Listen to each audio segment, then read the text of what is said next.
¿Tienen a la vista la filmina? Sí. Pero estamos viendo. Sí la están viendo, ok, gracias. ¿Pudieron hacer el encargo, la tarea que les comentaba de leer detenidamente el artículo 81 del código y hacer el ejercicio de modificar las cifras de las que aparecían en las filminas?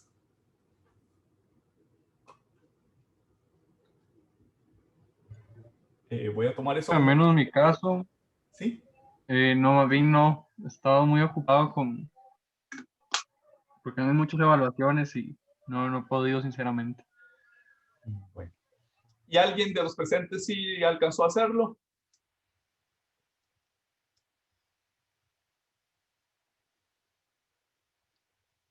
Bueno, no parece que haya habido muchas posibilidades. Bueno, aunque pues la idea era tratar de tenerlo listo para hoy y poder hacer comentarios sobre las dudas o sobre las observaciones que ustedes tuvieran, pues sigue abierta la invitación o la oportunidad, ¿verdad? Si es un artículo que es difícil, es complicado, es larguísimo, hay que ir paso por paso y se recomienda vivamente, si tienen un momentito, que cuando puedan aprovechen, lo lean y hagan ese ejercicio que les recomendé. Otras infracciones que aparecen en el Código de Normas y Procedimientos Tributarios. El artículo 82 habla de resistencia a las actuaciones administrativas de control. ¿De qué estamos hablando? De que la administración pretende fiscalizar, pretende comprobar las obligaciones del contribuyente y éste se resiste a esas actuaciones administrativas de control. ¿Cuáles son las conductas de resistencia? Son las que aparecen en esas 4 columnas. No facilitar documentos, registros, justificantes, programas y archivos informáticos u otros que sean de trascendencia tributaria. ¿Qué requiere esto? Requiere que la administración lo haya requerido, lo haya pedido y que el que está obligado a proporcionar esa información no la proporcione en el momento en el plazo que le conceda la administración. Ese plazo puede ser distinto, pero en términos generales, la Ley General de la Administración Pública dice que cuando no haya un plazo legal, el plazo será de 10 días hábiles. Por tanto, para la configuración de esta infracción administrativa, el plazo no puede ser menor que 10 días. Puede ser mayor, pero no puede ser menor que 10 días. La segunda de las conductas, no atender algún requerimiento debidamente notificado, dijéramos, es la forma como se da cabida a la conducta que aparece en el primer cuadrito de la izquierda. Es como un requerimiento. En tercer lugar, la incomparecencia injustificada en el tiempo y lugar señalado cuando la administración haya requerido esa comparecencia. En el proceso de fiscalización puede señalarse una audiencia. Las audiencias típicas que se señalan son para comunicar los resultados de la fiscalización, pero no es el único caso. Si no se comparece injustificadamente, también se configura esta infracción administrativa. En esta tercera conducta de incomparecencia injustificada, el plazo mínimo es de 3 días. Lo lógico sería que fuera mayor, pero el plazo mínimo es de 3 días.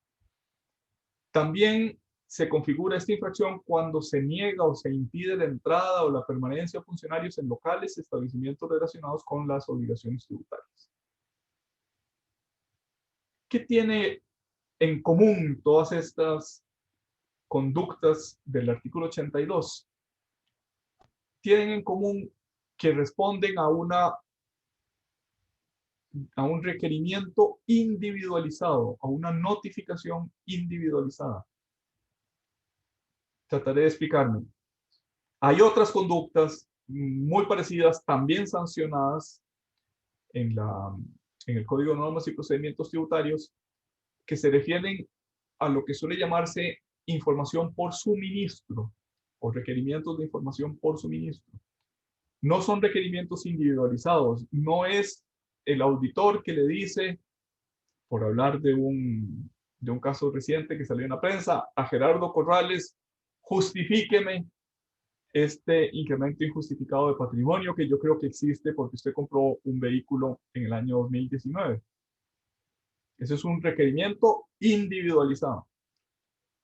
Junto a esos requerimientos individualizados existen unos requerimientos masivos, una información por suministro.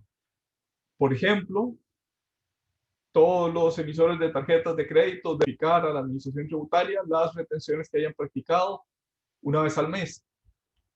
Esos emisores de tarjetas de crédito no necesitan ser requeridos individualmente. Mire, es que no me mandó la información de fulano de tal el mes pasado. Sino que son información que se proporciona de manera masiva a la administración, de manera estable, incluso con plazos reiterados. Por ejemplo, todos los meses antes del 15 de cada mes, usted tiene que proporcionarme esta información. La conducta que se sanciona en el artículo 82 no es la de suministro masivo de información, sino la de requerimientos individualizados. Dice el diccionario de la Real Academia que la resistencia a las actuaciones es la renuencia a cumplir o a hacer cumplir algo. Es decir, siendo notificado por parte de la administración tributaria, hacerse el remolón, no cumplir con la información en el plazo que la administración señala.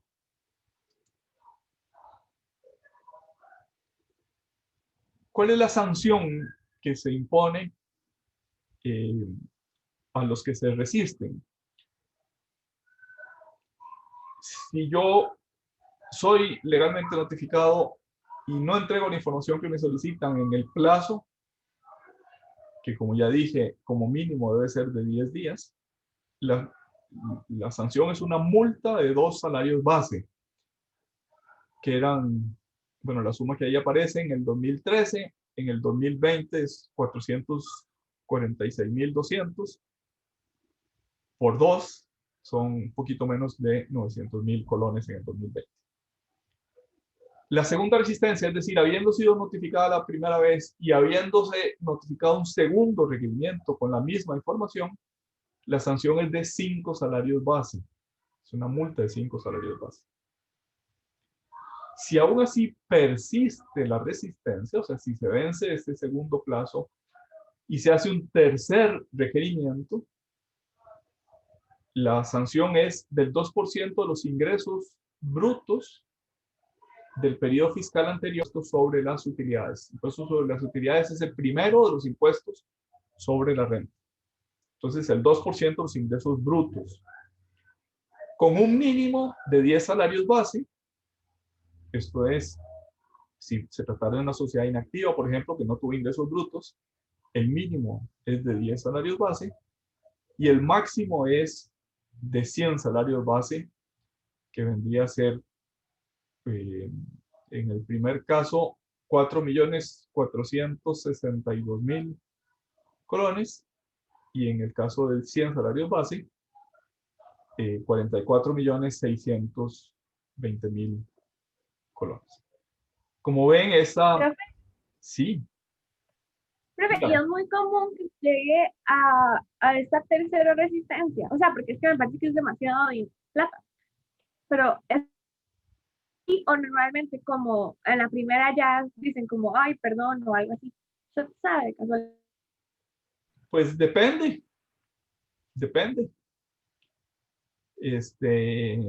Un profesor que yo tuve decía que cuando el profesor no sabe la respuesta, dice depende. Pero en este caso sí, sí depende. Eh, yo no tengo la información. Me dicen, proporcióneme el auxiliar de activos fijos. Debería tenerlo, pero no lo tengo. Entonces, pasa el requerimiento, no cumplo con la información, este, y me imponen la primera sanción y me mandan un segundo requerimiento. Porque el auxiliar de activos fijos es importante, pero si yo no lo tengo y voy a tardar mucho tiempo en verlo, debería decirle a la administración, mire, no lo tengo y contraté a un contador que se va a llevar 2 meses en hacerlo.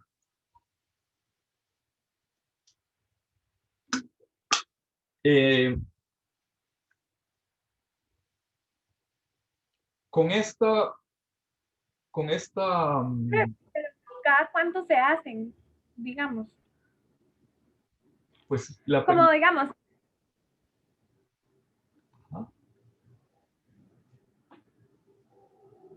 o sea, cada cuánto es como que a mí me van a hacer ese requerimiento, como para yo decir, ay, es que no me va a dar tiempo. tal vez ahora vamos a ver una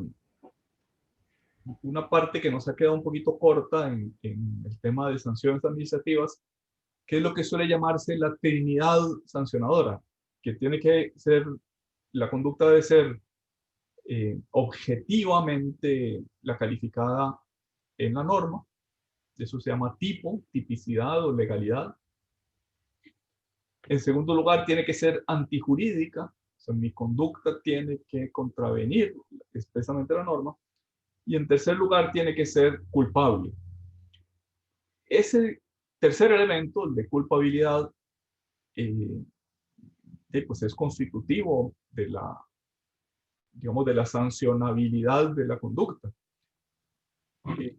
Por tanto, la administración no puede imponer sanciones si yo le demuestro, mire, es que, pues no sé, el auxiliar de activos fijos estaba en una computadora que se echó a perder por un virus o porque cayó un rayo o por las razones que sean.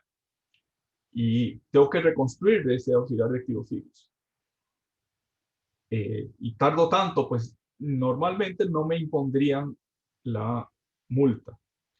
Si la administración piensa que yo le estoy dando a tolillo con el dedo, para usar una expresión muy tica, pues sí que me va a hacer el procedimiento para imponerme la primera resistencia, la multa por la primera resistencia, y me va a emitir un nuevo requerimiento.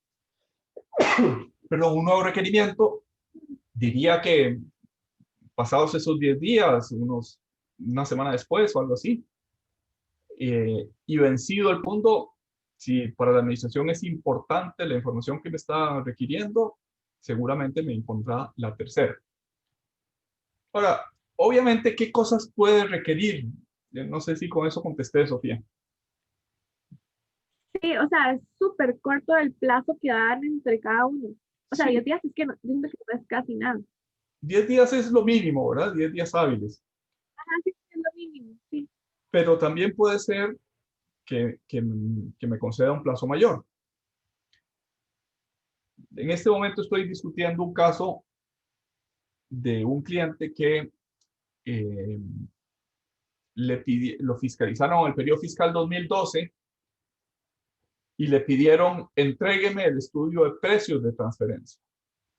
Los precios de transferencia es un elemento importante en la determinación del impuesto sobre la renta. Y la empresa no lo entregó. No lo entregó porque no lo tenía. Eh, si bien lo que se está discutiendo no es esta infracción, eh, parte del asunto, parte de lo que se discute es que la empresa lo entregó un año más tarde.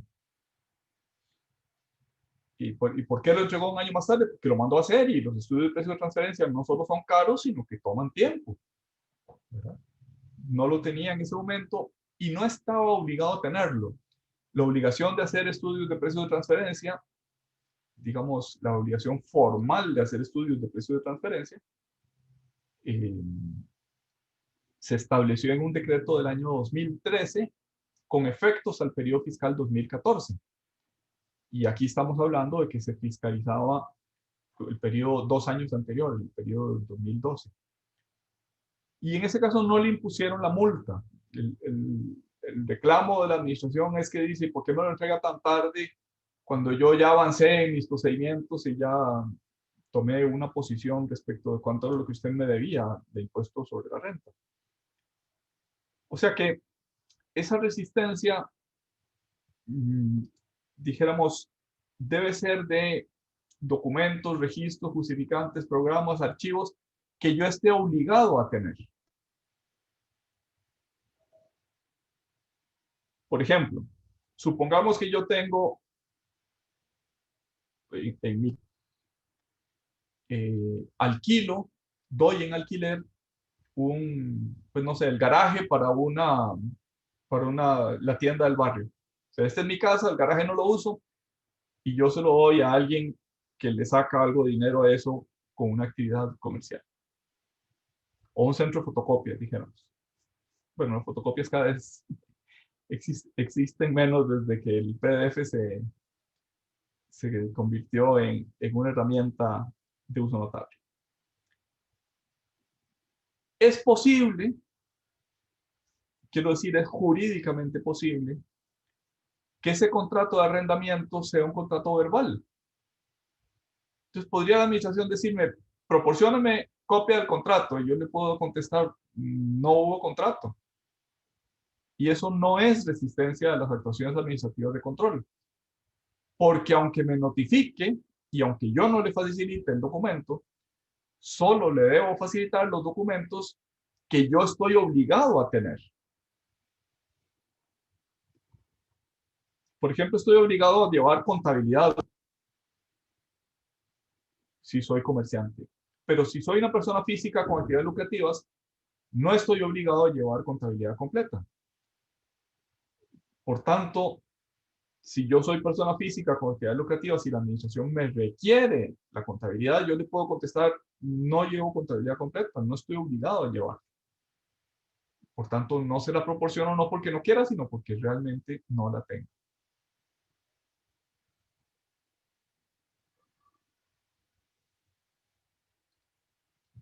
No sé si añadí confusión, Sofía, en esta explicación. Los plazos son No, sí me quedó más claro. Los plazos son relativamente cortos,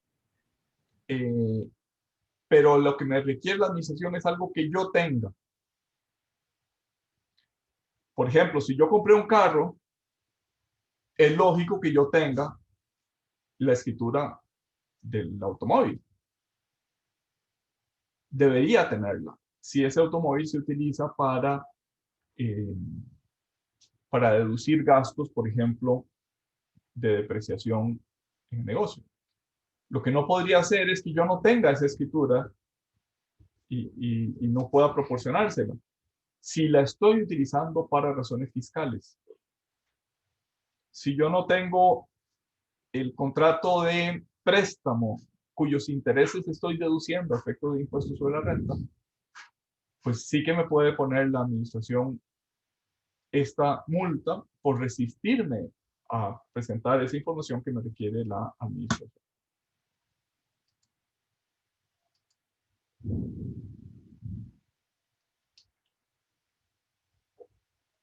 El artículo 83 habla de un tipo de suministro de información diferente. Ya no es caso por caso, requerimiento individualizado, sino información por suministro. Es decir, cuando hay un acto general que obliga a suministrar esa información dentro de un plazo estable, ordinario, etc. ¿Cuál es la pena? El 2% de los ingresos brutos, como de 10 salarios base y un máximo de 100 salarios base. O sea, de las 3 penas que aparecen en el artículo 82, en el artículo 83 impone la tercera de esas penas de una vez a los que no proporcionen dentro del plazo esa información por suministro. ¿Para qué pasa si proporciono información con errores de contenido? Se aplica una multa del 1% del salario base por cada registro incorrecto. 1% de 446.200 colones es 4.462 colones.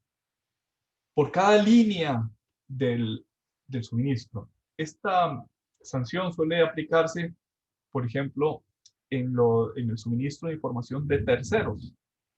Todos los años, en el mes de noviembre, hay la obligación de proporcionar una información de terceros mediante un formulario que recibe el nombre de D151.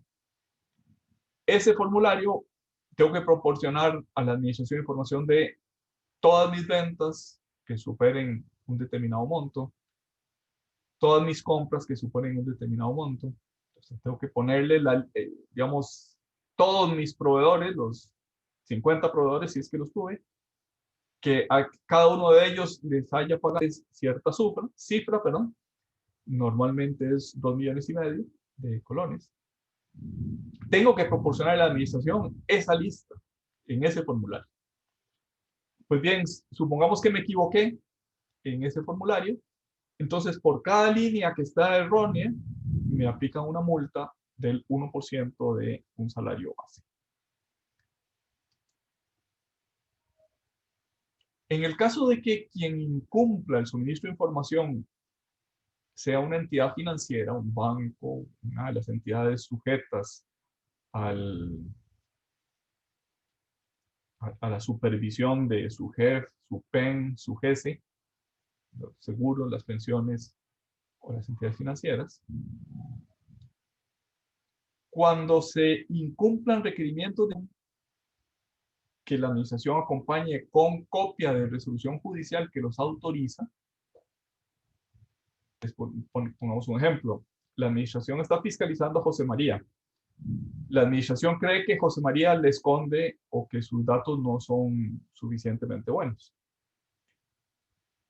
Entonces le pide a un juez que le ordene a los bancos, proporcionarle al fisco alguna información. Por ejemplo, todos los ingresos y salidas de las cuentas bancarias de José María del año 2019.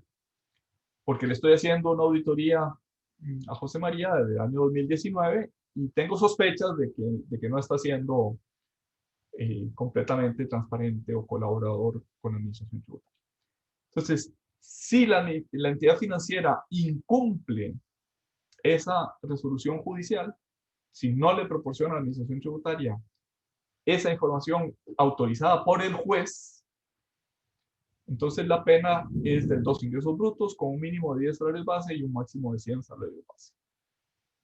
Entonces, ¿quién es el sujeto? Bueno, activo del suministro de la información, pero pasivo de la multa. Entidades financieras supervisadas o reguladas por la Superintendencia de Entidades Financieras, SUGEF, o por la Superintendencia de Valores, SUGEVAL, o por la SUPEN, que es la Superintendencia de Pensiones, y recientemente la Superintendencia de Seguros, SUGESE. Entonces es parecida, pero el sujeto activo solo puede ser una entidad supervisada. Hay en el código otras infracciones. Así como estas que acabamos de ver hasta ahorita se caracterizan por tener una multa muy severa, las que están ahorita en la filmina son mucho más leves. Y la razón de que sean mucho más leves es que son mucho más viejas, no fueron reformadas recientemente. Por ejemplo, el incumplimiento de llevar registros contables y financieros según las normas tributarias y el Código de Comercio tiene una multa de un salario base. 446.200 colones en el 2020. No llevar el registro de accionistas, que esto es una obligación del Código de Comercio. del artículo 137, tener un registro de accionistas, un libro de registro de accionistas, que es bastante frecuente en Costa Rica que no se lleve, ¿verdad? Que ese libro de accionistas esté en blanco. No llevarlo es o implica una multa de un salario base. La no emisión de facturas o bien la no entrega de facturas tiene una multa de 2 salarios base. Pero si hay reincidencia, o sea, si alguien fue requerido imputado de esta infracción y reincide, la reincidencia se castiga con el cierre del negocio. Esta segunda que aparece en esta filmina, el deber de llevar el registro de accionistas, es el registro privado de accionistas, es el libro registro de accionistas. Pero además, recientemente, en el 2018, se añadió la obligación de suministrar la información del registro de accionistas a el Banco Central. El Banco Central lleva ese registro para efectos de que lo puedan consultar en casos justificados. Por un lado, la Dirección General de Tributación para efectos tributarios y por otra parte, otra entidad que no recuerdo el nombre, pero que se encarga de temas relacionados con drogas y con tráfico de drogas. Hubo un bajonazo de electricidad, no me han perdido. Seguimos en línea, sí, seguimos en contacto. Sí, profe, todavía lo estamos viendo. Ah, bueno, ok. Decía que cuando no se proporciona esa información del registro de accionistas, entonces es aplicar una multa que también es del 10% del salario base, como mínimo, y del 20%, del 100%, de 100 salarios base, me dice bolas, perdón, de 10 salarios base como mínimo, y como máximo 100 salarios base, de 10 a 100 salarios base, y la multa ordinaria es del 2% de los ingresos brutos del año anterior. Tal vez estas infracciones que yo hemos visto hasta ahora, hay más en el Código Comercio, perdón, en el Código Tributario, por favor, léanlas y en algún momento, si tienen a bien, las discutimos. Estas infracciones, a mí me llama la atención si las comparo con lo que dice el artículo 41 de la Constitución guatemalteca, digamos, una constitución de nuestro entorno. Está prohibida en ese país la confiscación de bienes y también la imposición de multas confiscatorias. Y a continuación, como no lo dice expresamente, pero pareciera entender que es una multa confiscatoria, aquella que exceda del valor del impuesto omitido. Dijéramos, una multa como la del artículo 81 de hasta el 150% del impuesto omitido sería inconstitucional en Guatemala. Y a mí me parece que esos parámetros pues, también deberían ser válidos en Costa Rica, ¿verdad? O sea, no tiene sentido que una multa exceda el valor del tributo que se dejó de pagar. Vamos a pasar a otro tema que es el tema del bien jurídico tutelado. Este es un tema realmente bien importante, es un tema típico del derecho penal, aquí lo estamos viendo desde la perspectiva administrativa, y es un tema que la administración no suele tomar en cuenta. O sea, más bien son escasos los casos en que la administración lo toma en cuenta. Ya lo dijimos hace un rato, existe lo que puede llamarse una trinidad sancionadora. Es decir, para que una conducta sea sancionable, debe ser típica, debe ser antijurídica y debe ser culpable.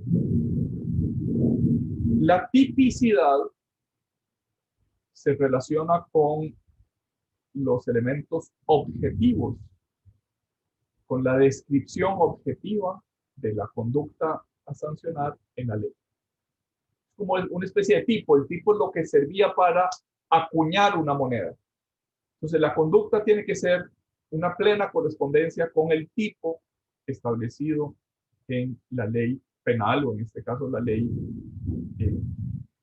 sancionatoria administrativa.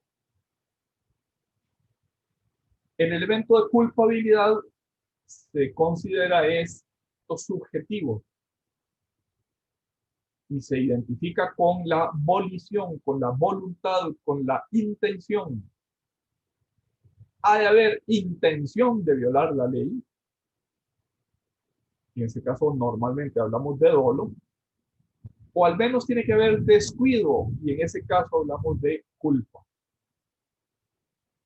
La culpabilidad se relaciona pues con los elementos subjetivos, con la voluntariedad de la conducta. Por tanto, si yo no sé que algo estaba prohibido, en principio no debo ser sancionado, a no ser que tuviera obligación de saberlo. Pero más allá de estos dos elementos, el elemento objetivo o tipicidad y el elemento subjetivo o culpabilidad, se habla de la antijuridicidad. Y con esto lo que quieren decir quienes sostienen la teoría del bien jurídico tutelado es que no basta la mera prohibición. La prohibición está en el tipo. La prohibición formal está en el tipo. Esta es la conducta y usted tuvo una conducta distinta. La antijuridicidad se refiere a que el bien jurídico tutelado por la norma debe haber sufrido una lesión significativa, un daño proporcionado. Si la lesión no es suficientemente significativa, aplican otros principios de derecho penal, como el principio de insignificancia o de bagatela, que impiden imponer la sanción. Esto es un tema de derecho constitucional sancionatorio. En otras palabras, el Estado no castiga porque sí. No es solo que usted violó la norma, sino que puso en peligro el bien jurídico tutelado.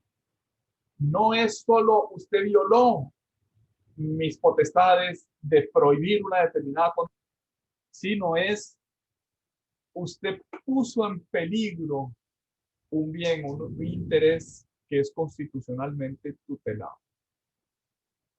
Y es otra forma de decir, las prohibiciones estatales no pueden ser caprichosas. El Estado no puede prohibir lo que le dé la gana. Solamente puede prohibir e imponer una sanción a quien viole la prohibición cuando haya un bien, un interés que sea tutelable desde el punto de vista de la sociedad. Dijo la sala constitucional en el voto 39-29 del año 95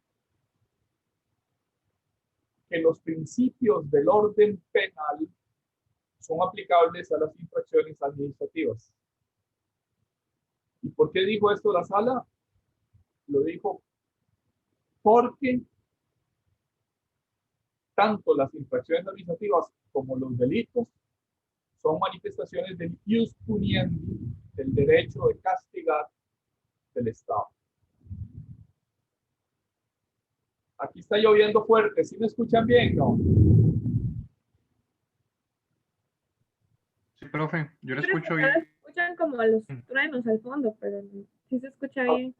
Bueno, está amenizado. Sí, sí, hay un ruido de fondo y todo. Muy apropiado para castigos de rayos y centellas que recaen sobre las conductas que violan las prohibiciones estatales. Entonces, el orden constitucional, según nuestra sala, es que la materia administrativa sancionatoria, a esa materia le es aplicable el orden penal, los principios penales. Ciertamente, dijo la sala, con matices, pero le son aplicables los principios del orden penal. Y sin embargo, cuando se hace esta alegación de bien jurídico tutelado, es decir, de que si bien se incumplió, si bien se violó el tipo, la conducta contravino el tipo, no hubo lesión del bien jurídico tutelado y por tanto no debería aplicarse, no es infrecuente esto que contestó en el Asociación de Grandes Contribuyentes en este año 2018, diciendo que no se trata de una infracción administrativa y no de un delito tributario que fuera de conocimiento de la justicia penal. Esa lucha por obtener el reconocimiento del bien jurídico tutelado, la teoría del bien jurídico tutelado, es una lucha que renace frecuentemente, constantemente. Les voy a poner otro ejemplo. La empresa A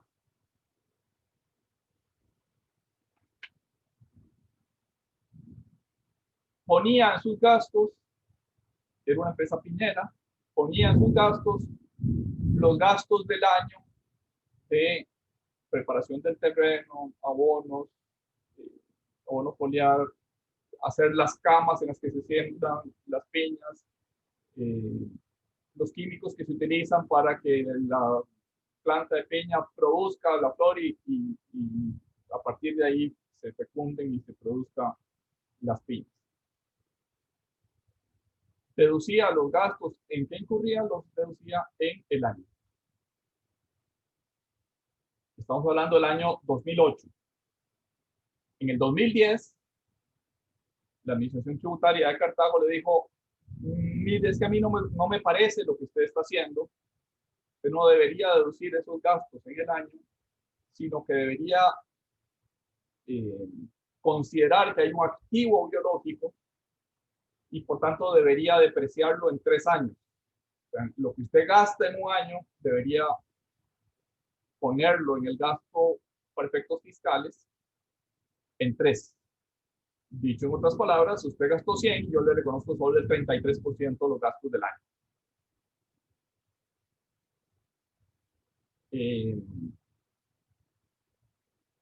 La empresa decide, bueno, le voy a hacer caso a la administración. O sea, me comunican esto, yo regularizo y pago la diferencia de impuestos. Esto sucedió en el año 2011. Se refería a gastos del 2008. En el 2011 le fiscalizan y le dicen regularice. La empresa regulariza. Dice, acepto, está bien. Pero la administración pretende imponerle adicionalmente una multa. La empresa se defiende diciendo, mire, aquí no hay multa aplicable alguna, porque esa interpretación que yo tenía era una interpretación razonable de la norma.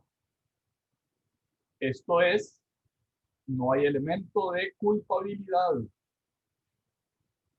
Mi interpretación era razonable. Tan razonable es que ha sido la opinión en otros años de la administración tributaria. ¿Por qué reconocí la diferencia de impuesto en el 2011 que usted pretendía? Bueno, pues porque el gasto del 2008 lo dividí en 3, el segundo tercio lo apliqué en el 2009, el tercer tercio lo apliqué en el 2010, y el gasto del 2007, un tercio en el 8, un tercio en el 9 y un tercio en el 10.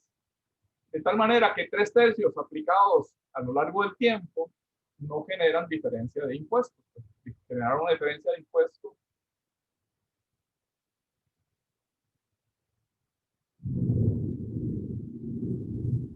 Se volvió a ir la luz. ¿Me siguen escuchando o perdimos conexión?